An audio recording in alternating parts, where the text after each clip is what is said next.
Le Proche-Orient. Une région du monde marquée par des tensions, des guerres et des haines irréconciliables. Tributaire des objectifs poursuivis par les puissances internationales. Depuis quelques décennies, on passe beaucoup de temps à tenter de régler des problèmes qu'on a nous-mêmes créés en 1918-1919. La Première Guerre mondiale demeure la catastrophe originelle du XXe siècle, pour l'Europe, mais aussi et surtout pour le Proche-Orient. Portés par l'espoir d'accéder à l'indépendance, des tribus arabes se soulèvent contre l'Empire ottoman. En échange, les Alliés leur ont promis la création d'un grand royaume arabe. Mais après la guerre, ils se contenteront de tracer de nouvelles frontières au profit de leur zone d'influence avec des conséquences jusqu'à nos jours. C'est à Sèvres, en banlieue parisienne, qu'est scellé le sort de toute une région. Au Proche-Orient, on voit que la partition très arbitraire de l'ancien Empire ottoman est une source de conflits considérables. Aujourd'hui, même la propagande de Daesh cherche à tirer avantage de l'accord secret Sykes-Picot, signé en 1916. As you can see, this is the so-called border of Sykes-Picot. Alhamdulillah, we don't recognize it and we will never recognize it. Dans le monde arabe, les accords Sykes-Picot incarnent la politique cynique et égoïste menée par l'Occident. C'est une formule qui résume le dépit et la colère des Arabes et des autres peuples du Proche-Orient, que personne n'a consulté quand ces frontières ont été tracées. L'historien allemand Robert Gerwarth étudie depuis une dizaine d'années les répercussions contemporaines de l'immédiate après-guerre. Dans le monde musulman, le démantèlement de l'Empire ottoman à la fin de la Première Guerre mondiale reste un épisode profondément ancré dans la conscience collective. En Turquie aussi, le traité de Sèvres continue de jouer un rôle déterminant dans la société et la vie politique. Şayet aynen bu darbede başarılı olsaydı, herhalde Sevr'i dahi aratacak bir dayatmayla karşımıza çıkacaklardı. Il ne faut pas sous-estimer l'importance de cette période au Proche-Orient, où la fin de la Première Guerre mondiale est associée à la poursuite des humiliations. Il est crucial de le comprendre pour mieux analyser aujourd'hui les conflits dans cette région.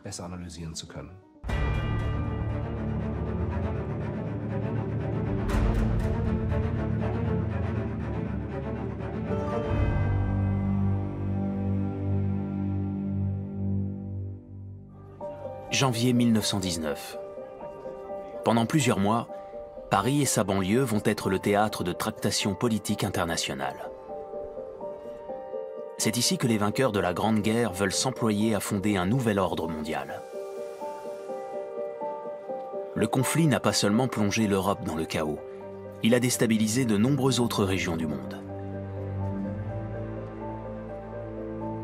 Des délégations de pays lointains se sont déplacées à Paris. Leurs revendications, reconnaissance, indépendance et liberté. C'est l'une des plus grandes conférences internationales à l'échelle du XXe siècle et même du XIXe. Elle est réellement d'envergure mondiale.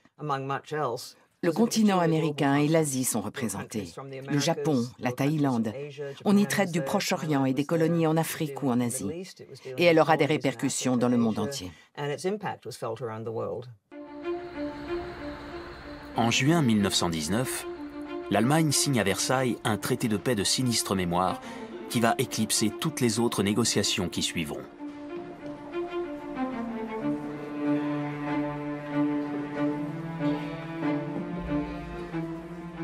Il faut mettre un peu Versailles sur le côté, et puis il faut regarder les autres traités pour voir comment c'est l'Europe entière, et quand on dit l'Europe, c'est aussi tout le Moyen-Orient à travers l'Empire ottoman, qui ont été totalement redessinés par ces traités, quelquefois pour les meilleurs et le plus souvent pour le pire. En effet, Versailles n'est que l'un des 5 traités qui vont résulter des négociations de Paris. Les États qui ont combattu aux côtés de l'Allemagne doivent se plier à la volonté des Alliés. Du point de vue des vainqueurs, c'est le camp des puissances centrales qui a précipité l'Europe et le reste du monde dans la mort, la souffrance et la faim. C'est l'heure des comptes, surtout pour l'Empire ottoman. En 1918, la Turquie est l'un des perdants de la guerre, au même titre que l'Allemagne. Différents traités sont signés en région parisienne. Dans le cas de l'Empire ottoman, ça se passe à la célèbre manufacture de porcelaine de Sèvres.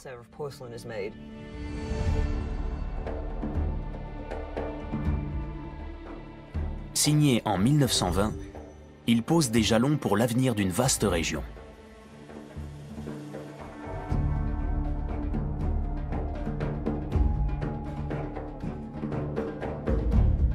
Ce traité imposé au pouvoir ottoman entérine son déclin et a encore des répercussions de nos jours. La signature a lieu dans la salle d'exposition de la manufacture. Un choix idéal, car la porcelaine de Sèvres est très belle et très fine, mais surtout très fragile. Si on la laisse tomber, elle éclate en 1000 morceaux. Et c'est ce qui arrive à l'Empire ottoman.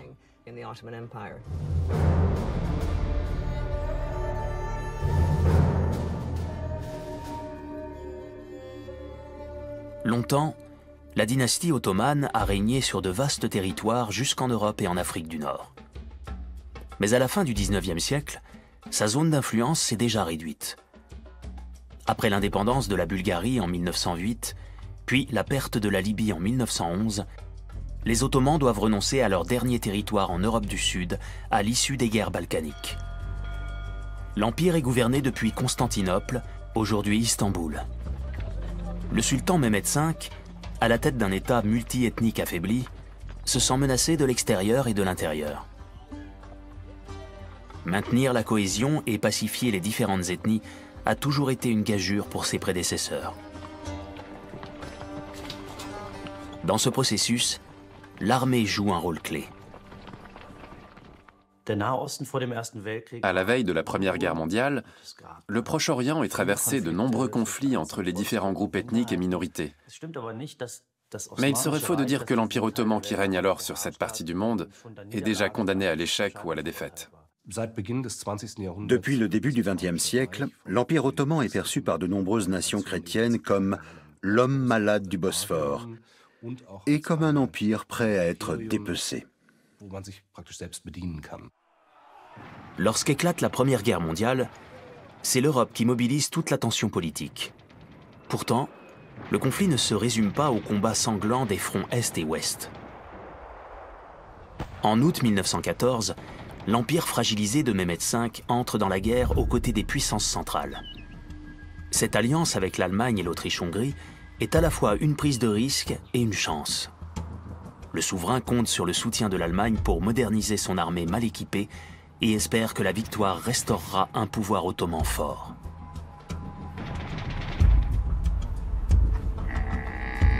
Au Proche-Orient, les troupes du sultan affrontent des soldats de tout l'Empire britannique qui veut lui aussi avancer ses pions. Afin d'affaiblir l'ennemi de l'intérieur, Londres cherche dès 1915 à ouvrir le dialogue et à nouer des coalitions dans la région par voie diplomatique. La ville sainte de la Mecque, alors sous domination ottomane, est gouvernée par le shérif Hussein Ben Ali, qui nourrit de grandes ambitions pour lui-même et pour sa puissante famille. Son fils, Faisal, montre déjà des dispositions pour la politique. Faisal est issu d'une famille de hauts fonctionnaires dont certains siègent au Parlement ottoman. Ils font partie intégrante du système auquel ils s'identifient de longue date. Les Britanniques veulent amener la famille du shérif de la Mecque, et notamment son fils Faisal, à soutenir le projet d'un soulèvement arabe qui déséquilibrera l'Empire ottoman. La famille comprend qu'une chance historique s'offre à elle, qui ne se représentera peut-être pas. Elle a l'appui de la première puissance mondiale pour fomenter une insurrection et prendre la tête des Arabes contre les Ottomans. En échange, les Britanniques ont promis au shérif et à son fils un royaume couvrant une grande partie du Proche-Orient. Faisal rêve de diriger son propre empire et de faire de Damas l'épicentre de son pouvoir.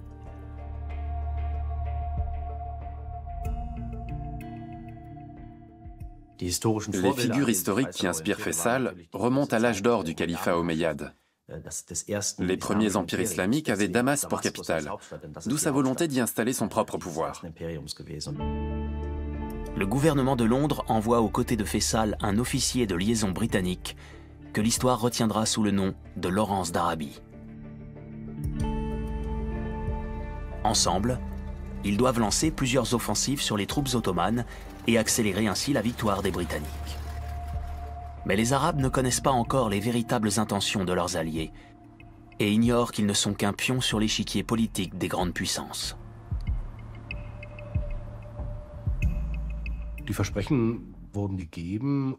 Les Alliés font une promesse qu'ils n'ont pas prévu de tenir.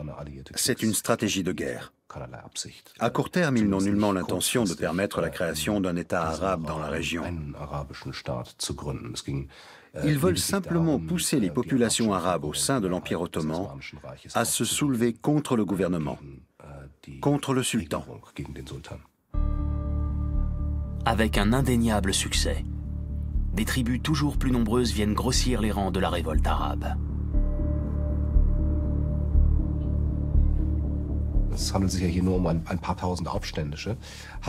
On parle de quelques milliers d'insurgés seulement, mais le symbole est fort.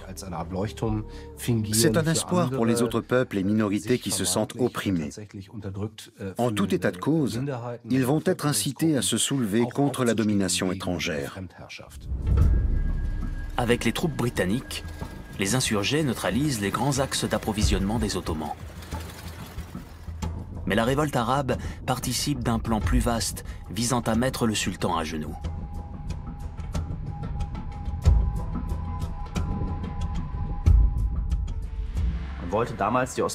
L'objectif est de s'attaquer aux Ottomans sur 3 fronts. D'abord en Irak, avec des troupes indiennes, puis de l'autre côté du canal de Suez, avec les forces rebelles de Faisal, et enfin en attaquant Constantinople. Et en progressant ainsi simultanément, on espère mettre en échec l'Empire ottoman. Mais l'assaut sur Constantinople, au nord, tourne au désastre. Le débarquement des troupes alliées dans les Dardanelles se solde par une victoire surprise de l'armée turque à Gallipoli. L'offensive est un échec.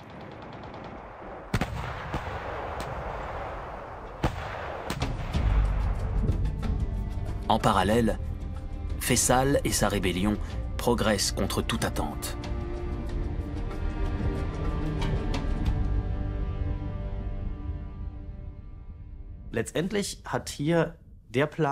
En définitive, c'est le plan qui paraissait le plus hasardeux au départ qui porte ses fruits. Les Britanniques n'ont pas anticipé cette situation. Faisal et les siens non plus, sans doute. Les Arabes sont si près du but que les Britanniques craignent de devoir honorer leurs promesses. Les succès remportés par Faisal placent les Britanniques dans une position délicate. En réalité, ils sont convenus de longue date avec les Français de se partager le contrôle politique de la région pour exploiter ses ressources économiques. Le pétrole est déjà au cœur des enjeux à l'époque. Mais pour concrétiser ces grands projets impérialistes, la victoire est indispensable. Or, en 1916, elle est loin d'être acquise. Sur le front occidental, le moral des troupes alliées est au plus bas, miné par une guerre de tranchées meurtrière. Les Alliés sont en mauvaise posture. Ils ont tenté en 1916 une grande percée lors de la bataille de la Somme qui s'est mal terminée. Alors ils tentent de rallier à leur cause les pays neutres, notamment les États-Unis. Outre-Atlantique, personne ne semble pressé d'envoyer des troupes si loin en Europe. Peu soutenu en interne, le président Woodrow Wilson tergiverse.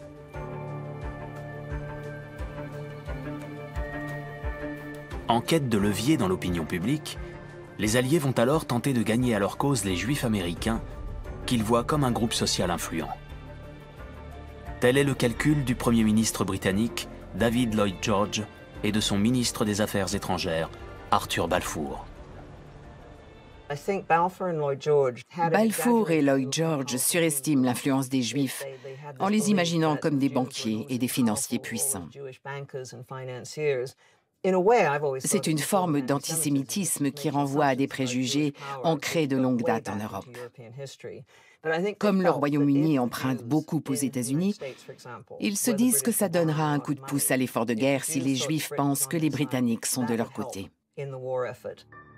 Le ministre des Affaires étrangères fait connaître ses intentions dans une lettre ouverte adressée au mouvement sioniste, la Déclaration Balfour, qui est en total porte-à-faux avec les promesses faites à Faisal et aux Arabes.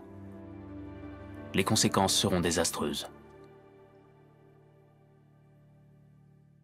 La déclaration Balfour apporte le soutien des Britanniques à la création d'un foyer national juif en Palestine, qui fait alors partie de l'Empire ottoman. Le mot « État » n'y figure pas, mais pour beaucoup, c'est implicitement ce qui est prévu à terme. Au Royaume-Uni et en France, la classe politique multiplie les promesses à toutes les communautés possibles et imaginables, avec un seul et même objectif, vaincre les puissances centrales. Autrement dit, les intérêts de certains groupes ethniques sont subordonnés à l'ambition plus large de remporter la Première Guerre mondiale. C'est très cynique, indiscutablement. Sous la pression des événements, les États-Unis finissent par s'engager dans la guerre en 1917 aux côtés des Alliés. Un tournant dans le conflit après 2 ans d'enlisement. La victoire est plus que jamais l'objectif suprême.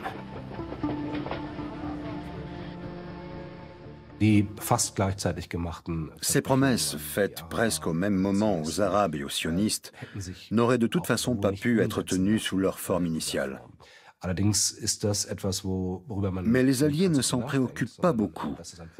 Ils remettent le problème à plus tard. Ils se disent que quand ils auront gagné la guerre, il y aura une conférence de paix et on pourra alors discuter de la mise en œuvre de certains objectifs politiques.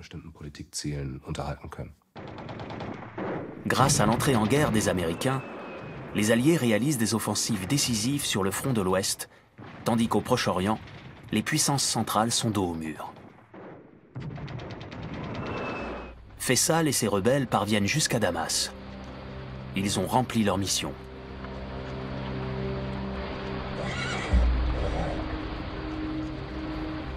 L'Empire ottoman capitule en octobre 1918.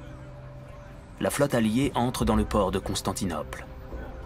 Le gouvernement doit démissionner et après plus de 600 ans de règne, la pérennité de la dynastie ottomane semble compromise.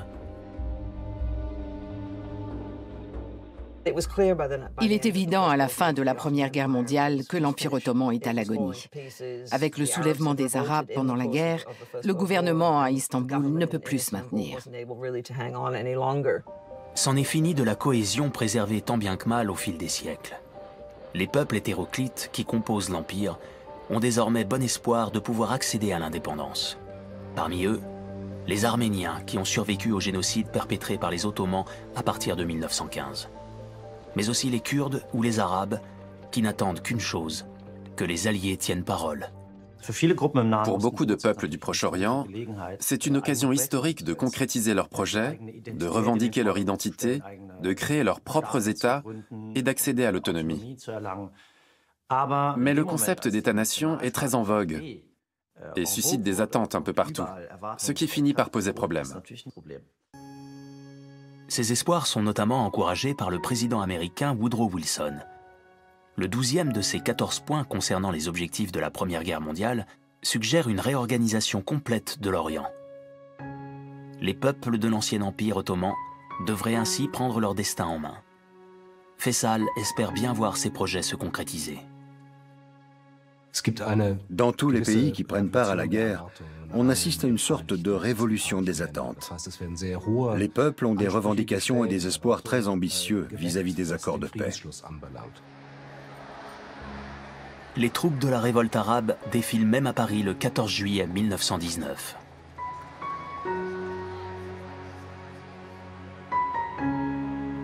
Faisal est là avec sa propre délégation. Il tente par la voie diplomatique de monnayer sa victoire militaire sur le terrain politique. Faisal se frotte à la politique internationale et comprend rapidement comment fonctionne cet univers. Il est d'ailleurs très bien conseillé. Il correspond avec le mouvement sioniste, négocie avec les Français, il se rend à l'une des conférences internationales. On a d'ailleurs une célèbre photo de lui à Versailles. Faisal sait maintenant que ses intérêts sont contraires à ceux de ses alliés. La création d'un royaume arabe indépendant n'enthousiasme ni les Britanniques ni les Français. Tous les espoirs de l'émir reposent dès lors sur le président Wilson. Mais ils vont être déçus.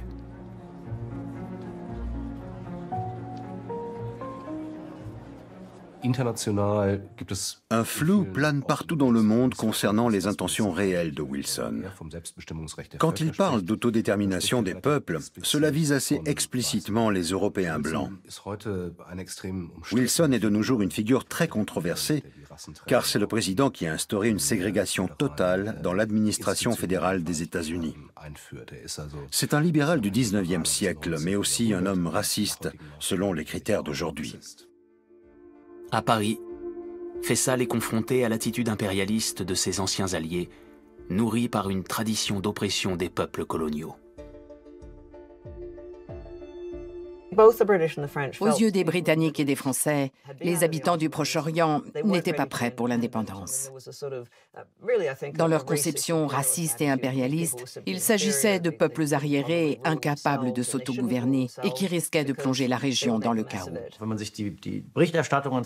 Quand on regarde les médias de l'époque, les Arabes sont montrés comme des Bédouins qui chevauchent vers les batteries d'artillerie ottomanes, sabre à la main, et crient « Allahu Akbar », des images de djihad. Il n'y a plus trace dans ces représentations de la civilisation extrêmement avancée qui s'est développée dans les villes arabes, avec des élites pour partie éduquées à l'occidental. Cela conforte l'idée que l'Orient est en quelque sorte différent de nous, qu'il n'est pas rationnel, que c'est une société tribale dont il faut mater les sujets, incapables de s'organiser politiquement par eux-mêmes. Faute de soutien politique suffisant, Faisal est livré au bon vouloir des vainqueurs. Il ne récolte que des miettes, tandis que Damas, sa capitale, passe sous mandat français. On est bien loin de l'idée d'un royaume arabe indépendant. Le projet d'un royaume établi à Damas tombe à l'eau, puisqu'on a promis aux Français un mandat en Syrie. Les Britanniques lui offrent donc le trône d'Irak, où il ne va exercer qu'un pouvoir de façade. Meurtri, Faisal y régnera jusqu'à sa mort en 1933, avant que sa dynastie perde le pouvoir définitivement à la suite de la révolution irakienne de 1958.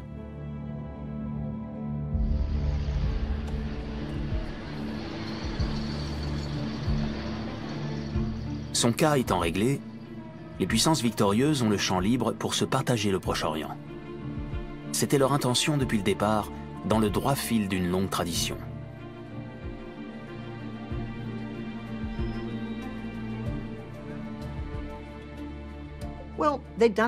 Durant tout le 19e siècle, les Européens se sont appropriés des terres qu'ils considéraient être les leurs. Et c'est toujours ainsi qu'ils voient le Proche-Orient. C'est un territoire à prendre, alors ils le prennent. Dès 1916, le diplomate français François-Georges Picot et son homologue britannique Mark Sykes ont réglé entre eux le futur partage du Proche-Orient. L'accord, secret, porte le nom de Sykes-Picot.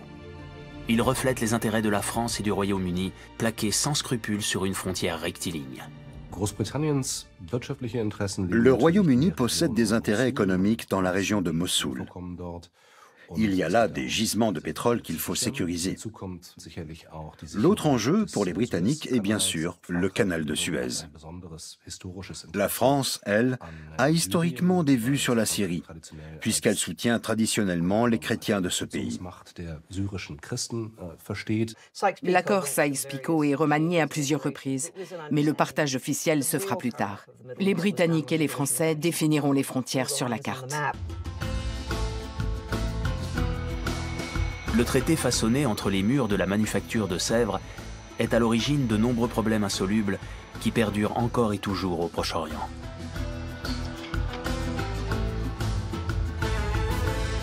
Ces dispositions ne sont pas le fruit d'une stratégie politique élaborée et équilibrée.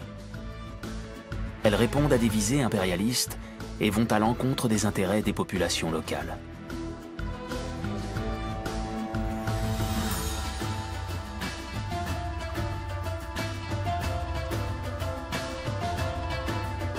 La France est investie de mandats sur la Syrie et le Liban. le Royaume-Uni sur l'Irak et la Palestine. Le chef de la Mecque n'obtient rien de plus que ce qu'il possédait déjà. On ne tient aucun compte des peuples qui vivent là. Les Français collent un morceau de la Syrie au Liban parce que ça les arrange, ce qui pose des problèmes depuis. Quant aux Britanniques, ils créent la Transjordanie, l'ancien nom de la Jordanie, et autorisent l'implantation d'un foyer juif en Palestine, ce qui sera une source de profonds conflits tout au long du XXe siècle. Les Alliés ne soupèsent pas les conséquences à long terme de ces décisions. Pour eux, il s'agit avant tout de former de nouvelles unités administratives et de les répartir sous le statut de mandat de la Société des Nations.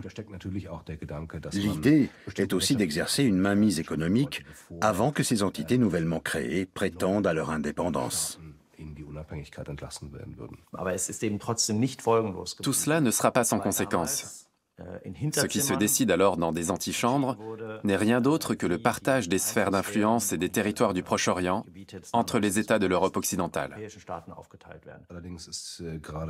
Au Proche-Orient, la situation politique n'a jamais été aussi explosive que ces dernières décennies.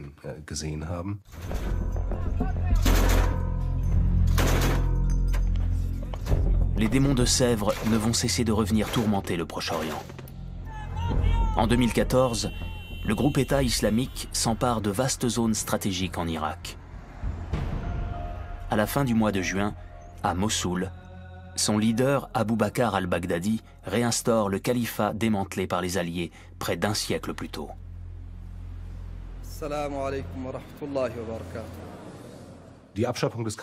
Beaucoup de musulmans considèrent l'abolition du califat après la Première Guerre mondiale dans le contexte plus large du renversement de l'Empire ottoman. Daesh a promis de revenir sur cet état de fait. C'est aussi pour cela que l'organisation a bénéficié un temps d'une indéniable popularité dans certains camps. Dans sa propagande, Daesh exploite les humiliations du passé au service de ses ambitions. Au sommet de son expansion territoriale, l'organisation franchit symboliquement la frontière irako-syrienne.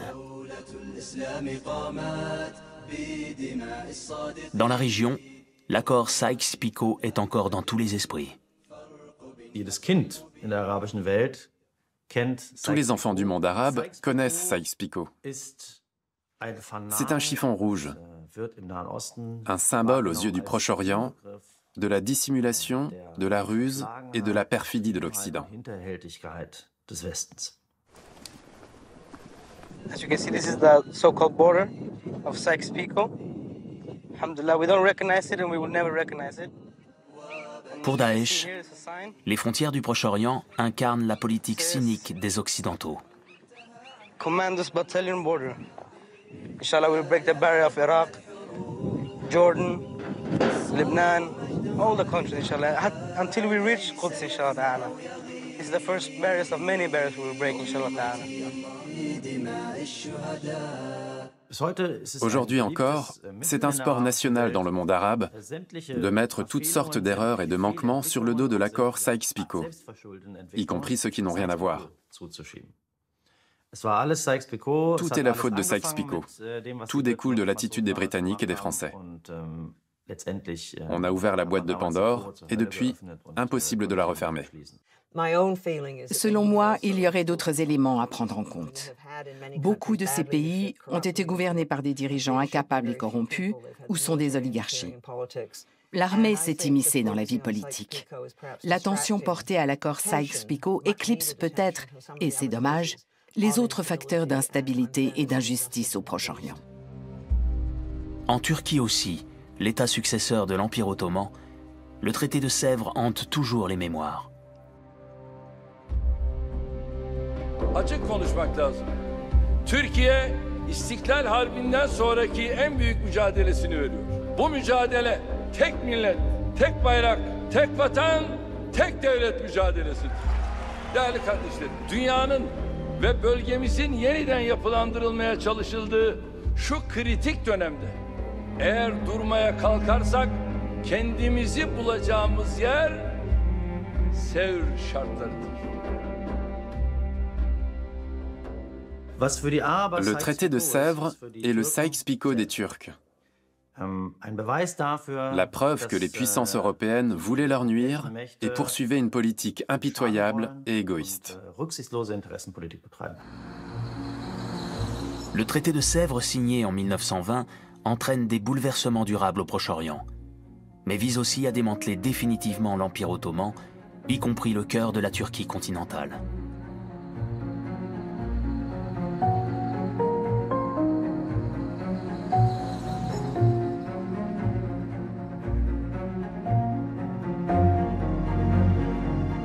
Aux yeux du Premier ministre britannique, le puissant califat doit être complètement rayé de la carte. David Lloyd George était un libéral de la vieille école. Or, les libéraux du XIXe siècle considéraient l'Empire ottoman comme un État méprisable et arriéré. Le Premier ministre britannique va jusqu'à dire que cet accord satisfera les plus farouches ennemis de la Turquie. Si l'on recensait les pires déclarations anti-turques, celle de David Lloyd George se classerait sans doute à la première place. Et ces paroles vont se traduire en actes. À Sèvres, les Alliés imposent au gouvernement turc un traité plus dur encore que celui de Versailles pour son homologue allemand. Le 10 août 1920, la délégation turque venue de Constantinople est convoquée dans la salle d'exposition de la manufacture de porcelaine. Le démantèlement politique de l'Empire est ainsi officialisé. Pour l'essentiel, l'État ottoman perd sa souveraineté sur de vastes parties de l'Anatolie, qu'il considère comme le cœur de la Turquie. Tandis que l'Arménie se voit attribuer le nord-est de l'Anatolie, le sud et le sud-est sont partagés en zones d'influence britannique, française et italienne. À l'ouest, la Turquie doit céder des territoires à la Grèce. À Versailles, les Alliés voulaient faire en sorte que l'Allemagne ne se relève pas trop vite, mais tout en reconnaissant qu'il s'agissait d'un pays et d'un peuple avec lesquels il faudrait composer à l'avenir. À Sèvres, ils essaient à l'inverse d'asphyxier définitivement l'Empire ottoman. En outre, le gouvernement grec à Athènes a des velléités de vengeance. Au début du XIXe siècle, le pays était encore occupé par les Ottomans. Il a fallu une guerre d'indépendance pour que l'Empire reconnaisse en 1832 la souveraineté de la Grèce.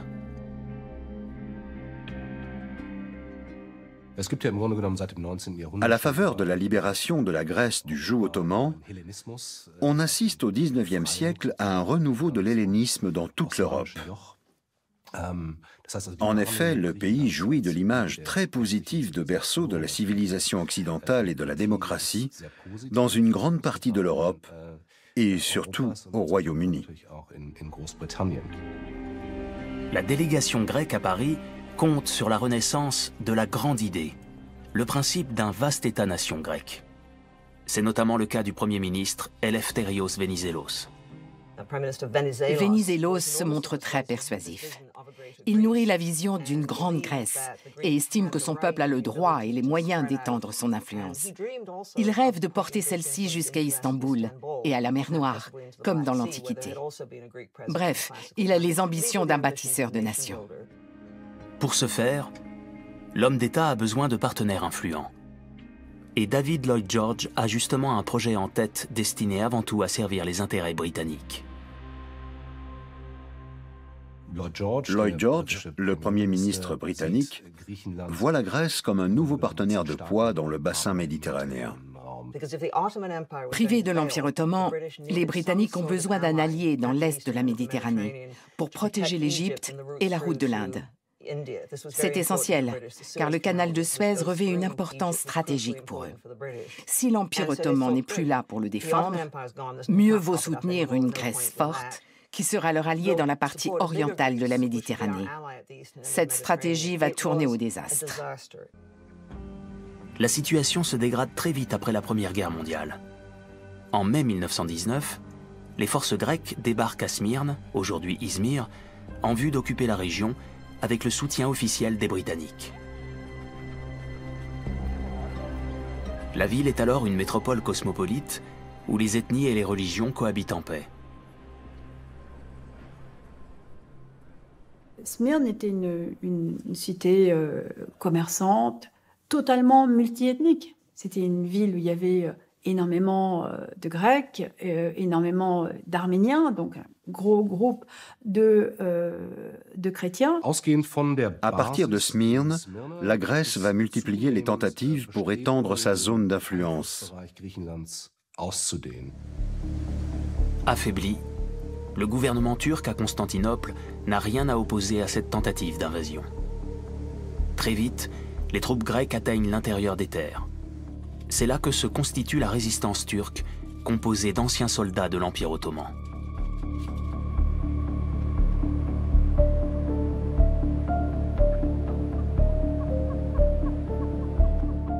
À leur tête, Mustafa Kemal, futur Atatürk, le père des Turcs.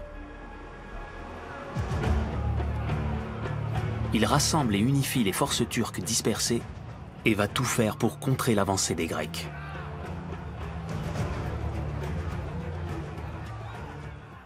Les Grecs se retrouvent face à la résistance turque, dont la stratégie consiste à les attirer de plus en plus loin dans les terres, là où le climat est particulièrement hostile.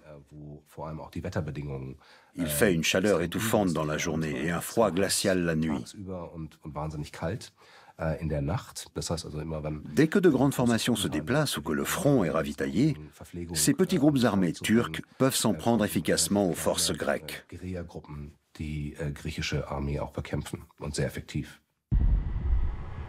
Grâce à cette guérilla sans merci, Mustafa Kemal a rapidement l'avantage.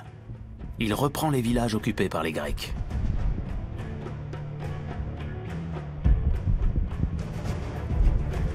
Chaque camp laisse libre cours à sa haine de l'ennemi, et bientôt, les civils ne sont plus épargnés.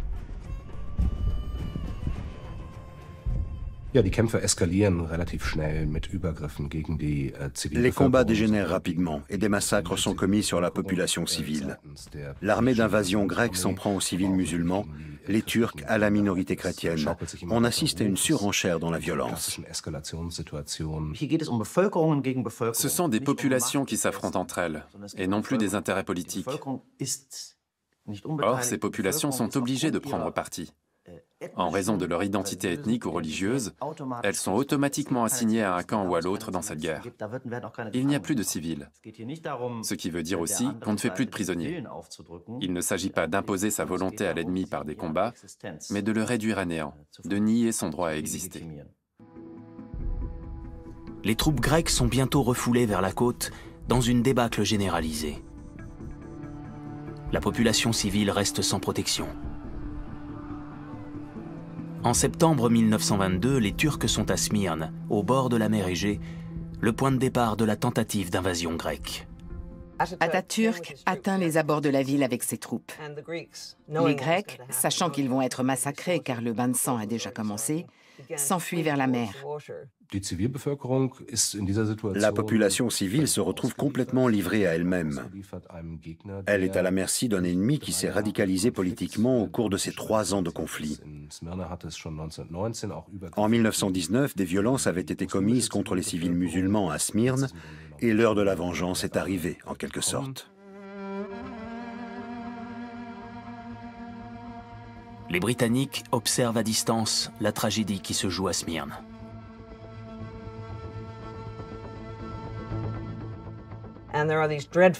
On assiste à des scènes terrifiantes. Des gens se jettent à la mer pour essayer de sauver leurs enfants. On ignore le nombre de victimes, 20 ou 30 000 au moins. Et Atatürk ne fait rien pour arrêter ses troupes. La colère à l'encontre des Grecs est trop grande dans les rangs turcs.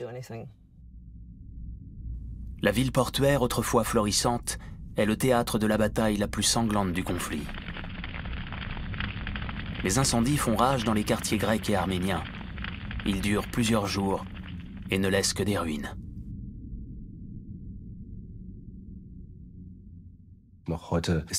Aujourd'hui encore, cet épisode est appelé en Grèce la grande catastrophe. On n'a que des estimations, mais en tout, ce sont sans doute près de 250 000 personnes qui perdent la vie entre 1919 et 1922 dans ce conflit souvent oublié en Occident. En Turquie, ces événements ont laissé un tout autre souvenir. Ils incarnent la naissance d'une Turquie moderne, indépendante et sûre d'elle, qui a résisté au diktat de Sèvres. Même si ses relations avec la Grèce en resteront durablement tendues. En repoussant l'invasion grecque, Mustafa Kemal a marqué des points sur le terrain militaire. Les vainqueurs de la Première Guerre mondiale sont obligés de revenir à la table des négociations. En 1923, à Lausanne, c'est la Turquie qui, cette fois, impose ses termes aux Alliés.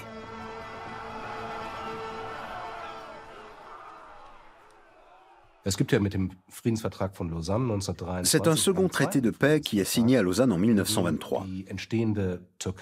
La République turque, qui est en train de s'affirmer, est désormais considérée comme un pays vainqueur de la Première Guerre mondiale.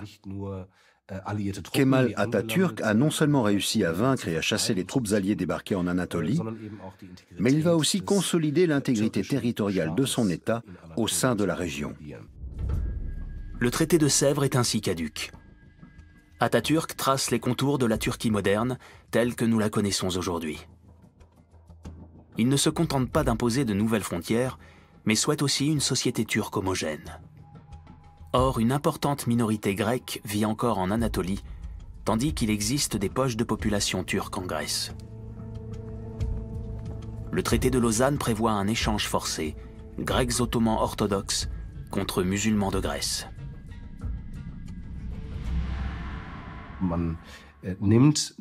Après cette guerre gréco-turque extrêmement sanglante, on part du principe que la seule façon de garantir la paix et la stabilité dans la région est d'éloigner les communautés religieuses l'une de l'autre.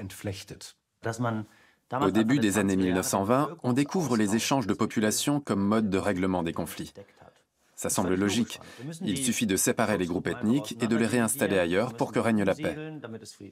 Les conséquences vont être désastreuses pour la région. Plus d'1 million de Grecs perdent ainsi leur patrie. Athènes se trouve confrontée à un afflux de réfugiés sans précédent, condamnés à rester sans abri et affamés dans ce nouveau pays qu'ils ne connaissent pas.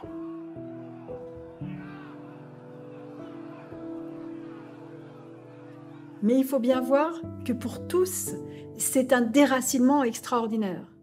Et même si vous étiez un Grec de Smyrne, vous parliez le grec, bien sûr, vous étiez probablement chrétien, mais vos racines, votre maison, votre façon d'être, votre famille étaient de Smyrne. Et vous allez vous retrouver dans les faubourgs d'Athènes. Bien sûr, c'est la Grèce. Vous allez être empilés dans des endroits où vous ne connaissez personne, qui n'est pas votre lieu, même si c'est désormais votre pays, parce que vous parlez cette langue. Mais est-ce que vraiment c'est votre culture ? La Turquie se transforme elle aussi durablement à cette époque. Si différents groupes ethniques coexistaient encore quelques années plus tôt, l'État voulu par Atatürk est une société d'assimilation turco-musulmane.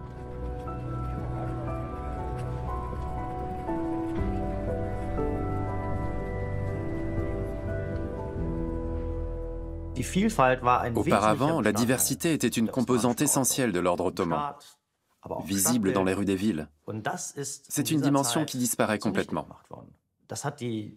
Cet épisode va changer profondément la Turquie, bien plus que les événements de la Première Guerre mondiale. Désormais, on n'est plus turc parce qu'on est habitant de l'Anatolie ou sujet de l'Empire ottoman. On est turc parce qu'on a du sang turc et qu'on est musulman sunnite. Sinon, on n'est qu'un invité. Malgré son annulation, le traité de Sèvres a durablement marqué les esprits en Turquie. Il revient ainsi dans l'actualité à l'occasion de la tentative de coup d'État du 15 juillet 2016, commanditée par une faction des forces armées turques. Comme souvent, ce traité vieux d'un siècle est invoqué pour justifier la crainte des ennemis intérieurs et d'une prise d'influence extérieure. On parle même de syndrome de Sèvres.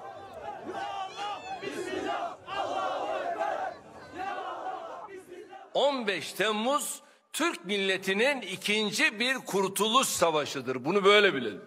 Şayet aynen bu darbe de başarılı olsaydı herhalde Sevr'i dahi aratacak bir dayatmayla karşımıza çıkacaklardı. Le traité de Sèvres cristallise toutes les peurs complotistes que l'on rencontre en Turquie. Et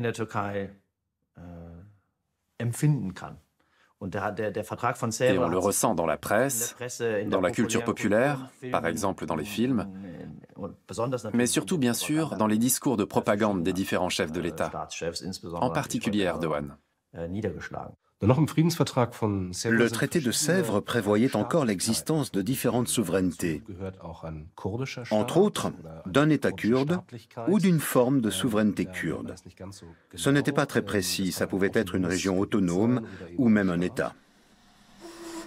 Mais la victoire d'Atatürk compromet sérieusement l'hypothèse d'un État kurde indépendant.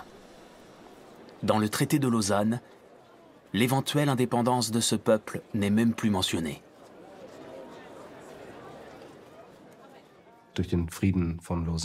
Grâce au traité de Lausanne, la Turquie ne fait plus partie des vaincus de la Première Guerre mondiale. Elle accède au rang de vainqueur. Ce revirement enterre tous les rêves de souveraineté des Kurdes. Le refus de leur reconnaître des droits d'autonomie et de leur accorder un État propre est une source de conflit dès cette époque, dès la Première Guerre mondiale et la signature des traités de la banlieue parisienne. Ces tensions vont persister jusqu'à notre époque. Aujourd'hui, entre 20 et 30 millions de Kurdes vivent répartis aux frontières de différents pays. Ils constituent de fait le plus vaste peuple n'ayant pas son propre État. Les Kurdes ont joué de malheur. Ils vivent dans un monde compliqué et comptent beaucoup d'ennemis. Aucun des gouvernements de ces pays ne souhaite la création d'un Kurdistan indépendant. Mais la percée de Daesh en 2014 change la donne. Ni la Syrie aux prises avec une guerre civile, ni le gouvernement affaibli de Bagdad ne sont en mesure de repousser l'avancée de l'organisation. La communauté internationale cherche de nouveaux alliés pour vaincre l'État islamique et jette son dévolu sur les Kurdes.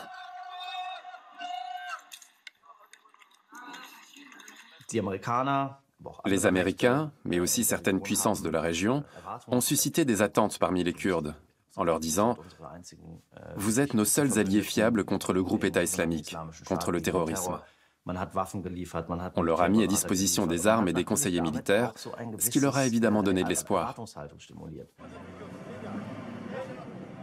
Les combattants kurdes s'avèrent compter parmi les forces terrestres les plus efficaces face au groupe État islamique.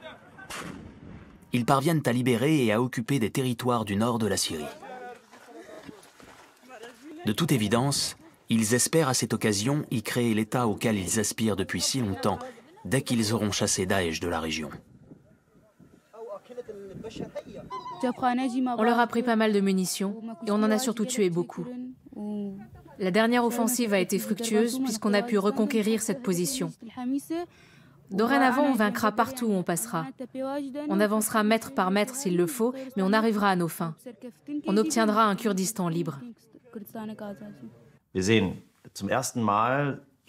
Pour la première fois depuis plusieurs décennies, on voit émerger ce qui ressemble à un projet d'État kurde, simultanément en Syrie et en Irak, selon des modalités très différentes.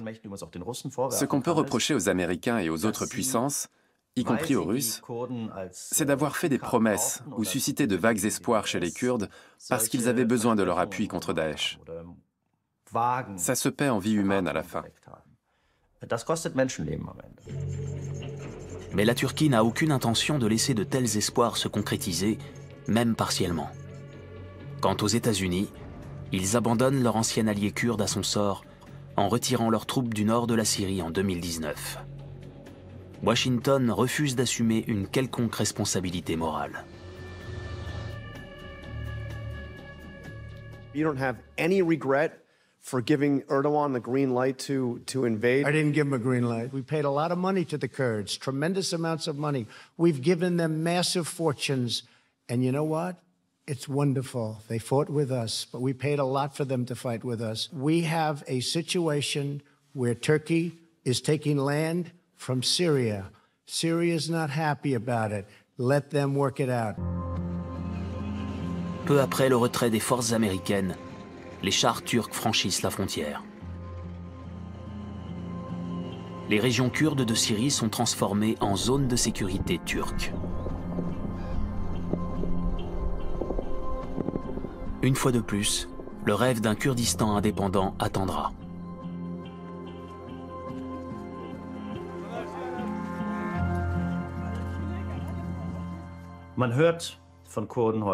Les Kurdes évoquent volontiers la période qui a suivi la Première Guerre mondiale pour établir un parallèle avec ce qu'ils vivent aujourd'hui. On entend souvent dire « Au fond, nous sommes les éternels perdants de la politique politicienne et des jeux de pouvoir au Proche-Orient. » Des jeux de pouvoir qui ont atteint leur apogée à Paris à l'issue de la Première Guerre mondiale. Loin de restaurer l'ordre et la paix au Proche-Orient et en Anatolie, les vainqueurs multiplient les promesses mensongères, déçoivent leurs alliés et sèment la haine. Les frontières et les nouveaux États qui voient le jour à cette occasion recèlent souvent un potentiel de conflit considérable. Depuis 1918, ces questions n'ont cessé de revenir à l'ordre du jour politique. Les cicatrices d'autrefois sont loin d'être effacées. Les plaies restent encore à vif. Et à ce jour, nul n'entrevoit le bout du tunnel.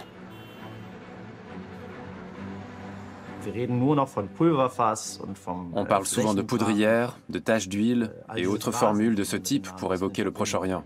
On a l'image d'une région qui ne trouvera jamais la paix. Et ça a des répercussions concrètes sur la façon dont les puissants font de la politique là-bas. Ils n'ont pas de vision d'ensemble et n'essaient même pas de construire quelque chose. Ils n'ont que des intérêts à court terme en tête. À mon sens, cette attitude et le regard porté sur cette région sont aussi une conséquence du traité de Sèvres et de l'ordre établi à la suite de la Première Guerre mondiale. L'héritage sanglant de Sèvres. Une manufacture de porcelaine qui symbolise réellement la fragilité du Proche-Orient, aujourd'hui encore.